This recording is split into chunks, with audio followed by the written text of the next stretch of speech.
Hi there guys, I hope you are having a good day. So, some good news. It has been announced that Jemel Herring versus Carl Frampton for the WBO Super Featherweight title will be shown live and free to air on Channel 5 this Saturday. So this is some great news. I mean, we get some free to air boxing. We haven't had this in a long time. Obviously, if you're a Sky viewer, then you pay monthly and you get certain events. There are obviously events also that are pay-per-view.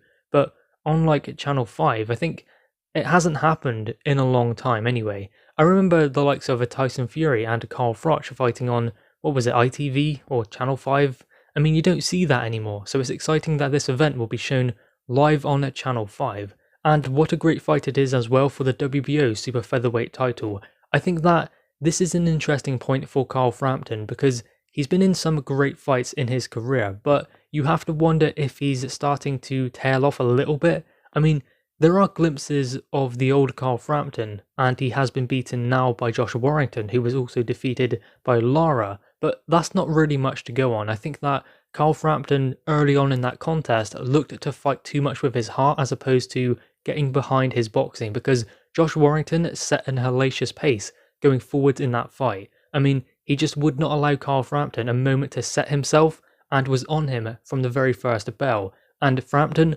almost got dragged into that kind of dogfight, and once he did and he started going away from his boxing, it was really difficult for him to get back into the fight. Now, Jemel Herring is an interesting one because, again, he's at a similar point to Carl Frampton, but he's a big dude. I don't know how he makes weight. I mean, he's what, 5'10", 5'9"? He's a tall guy, and he's making it super featherweight, and it cannot be easy for him to do at this stage in his career, although he seems to be doing it, but still, you have to wonder how much is he giving away by making weight like that, considering he is a bigger guy, and he will have the reach advantage going into this fight, but Carl Frampton will have an advantage of being able to make weight and rehydrate, and have the advantage of going into the fight as the fresher fighter, having made weight correctly and being able to rehydrate, whereas it's going to be a struggle, I would imagine, for Jemel Herring, especially at this stage, and I believe he's going to retire after this fight anyway, no matter what happens. I think I heard that somewhere. So the last fight for Jemel Herring against Carl Frampton, the fight will take place, I believe, at 10 PM UK time on Channel 5.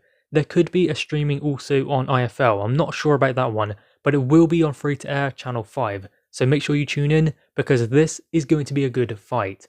Guys, anyway, drop your thoughts on this in the comments below. Also leave a like and grab that subscribe button. Thanks guys.